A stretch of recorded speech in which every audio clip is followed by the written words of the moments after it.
विश्व मानव की सुख शांति का आधार है धार्मिक सहिष्णुता। आज सारा विश्व समाज कट्टर धर्मांधता से कुंठित है।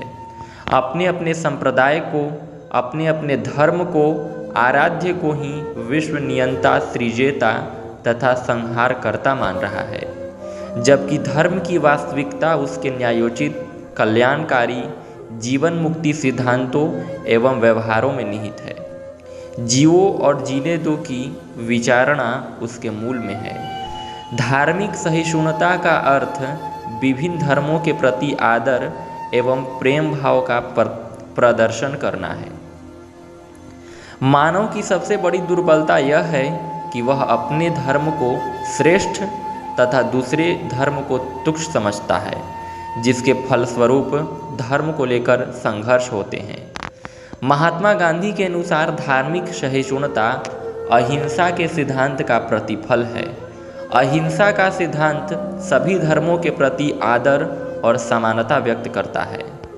स्वामी विवेकानंद ने सहिष्णुता के स्थान पर स्वीकृति संप्रत्यय के प्रयोग की आकांक्षा प्रदर्शित की है।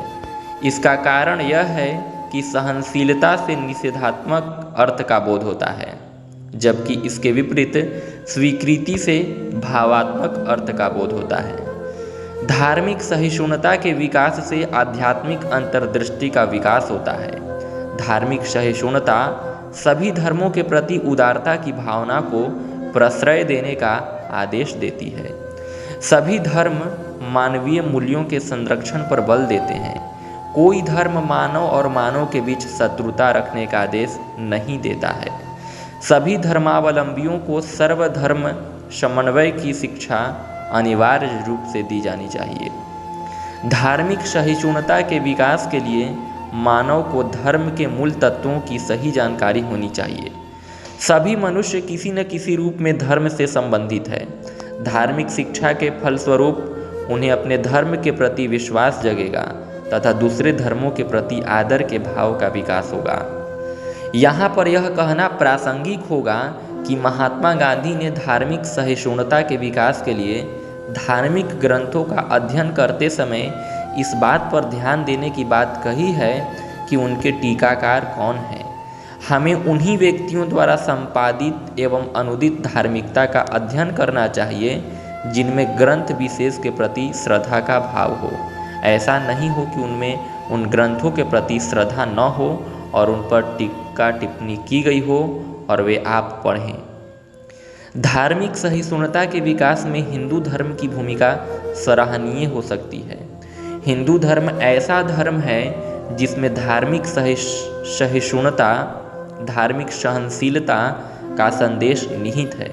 हिंदू धर्म सभी धर्मों के प्रति सहनशीलता की भावना को अपनाकर आदर का पात्र बन गया है। इस संदर्भ में डॉक्टर सर्वपल्ली राधाकृष्णन की पंक्तियाँ उद्धरणीय है। सच्चे हिंदू के लिए कदाचित ही ऐसा कोई स्थान होगा जहाँ वह चुपचाप ईश्वर की पूजा न कर सके। शायद ही कोई ऐसी प्रार्थना होगी जिसमें श्रद्धापूर्वक वह सम्मिलित न हो सके। इस सहनशील दृष्टिकोण के कारण स्वयं हिंदू धर्म सभी प्रकारों और सभी स्तरों की धार्मिक उच्चाकांक्षाओं, सहनशील दृष्टिकोण के कारण स्वयं हिंदू धर्म सभी प्रकारों और सभी स्तर की धार्मिक उच्च आकांक्षाओं की एक पचिकारी बन गया है। स्वामी विवेकानंद के अनुसार हिंदू धर्म एक ऐसा धर्म है जिसने संपूर्ण विश्व को सहिष्णुता, सहनशीलता का पाठ पढ़ाया है। स्वामी विवेकानंद की निम्नलिखित पंक्तियाँ इस सिलसिले में ध्यातव्य हैं। मुझे उस धर्म का समर्थक होने का गर्व है जिसने संपूर्ण विश्व को सहनशीलता एवं सार्वभौम स्वीकृति को सिखाया है। जब तक मानव को धार्मिक अंधविश्वासों से छुटकारा नहीं मिल जाता है, जब तक मानव को धार्मिक अंधविश्वासों से छुटकारा नहीं मिल जाता है, तब तक वह धार्मिक सहिष्णुता को अपनाने में सक्षम नहीं हो सकता है। अतः धार्मिक सहिष्णुता की प्राप्ति हेतु धार्मिक अंधविश्वासों को तिलांजलि देने की आवश्यकता है। यानी धार्मिक कुप्रथाएं हैं, उनको तिलांजलि देने की आवश्यकता है। भारतीय धर्म व संस्कृति हमेशा मानव धर्म, मानव संस्कृति का पर्याय रहे हैं। धर्म का अर्थ ही सद्गुणों अर्थात विश्वव्यापी सृजता के कण कण में जन जन में व्याप्त होने में विश्वास रखने वाली आस्था धारण करने से है। भारतीय संस्कृति प्रारंभ से ही प्रत्येक चेतन व जड़ पदार्थों के प्रति उदार रही है। सभी प्राणियों में आत्मवत स्वयं की तरह सर्वभूतेषु का दर्शन करती रही है।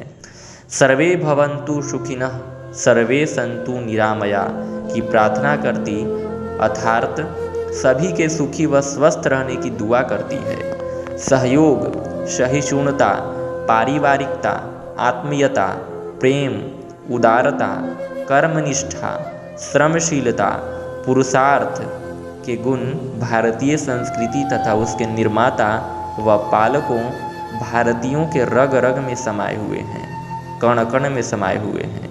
हमारा विश्वास ईश्वर को सर्वव्यापी न्यायकारी मानकर उसके अनुशासन को पालने में हमें एक दूसरे के साथ वह व्यवहार न करें जो हमें पसंद नहीं के चिंतन व व्यवहार में है।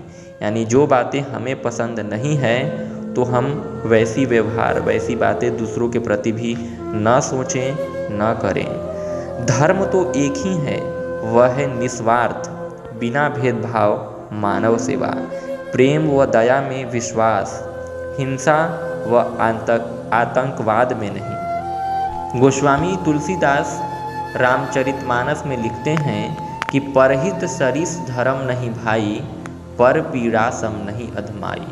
अर्थात परहित यानी दूसरों के हित के समान कोई धर्म नहीं है और दूसरों को पीड़ा पहुँचाने के समान दूसरा कोई अधर्म काम नहीं है। इसलिए परहित करें, परहित में अपना सर्वस्व न्यौछावर करें। वहीं महर्षि वेदव्यास कहते हैं, अष्टादश पुराणेषु व्यासस्य वचनम द्वयम, परोपकाराय पुण्याय पापाय परपीडनम। अर्थात अष्टादश यानी 18 पुराणों में परोपकार को पुण्य माना गया है, जबकि दूसरों को पीड़ा देना परपीडनम को पाप के समान माना गया है। इसलिए जो परहित की भावना है उसको लेकर हमें भारतीय संस्कृति, भारतीय सनातन संस्कृति को विश्व में स्थापित करने की आज की समय की मांग है और हम उसके अनुरूप अपना व्यवहार करें। तभी हम वैश्विक भारत से सात्विक भारत का संकल्पना को सिद्ध कर सकते हैं और उसे पुनर्स्थापित कर सकते हैं और विश्व गुरु बनने की जो भारत की जो निष्ठा है उस पर हम अमल कर सकते हैं।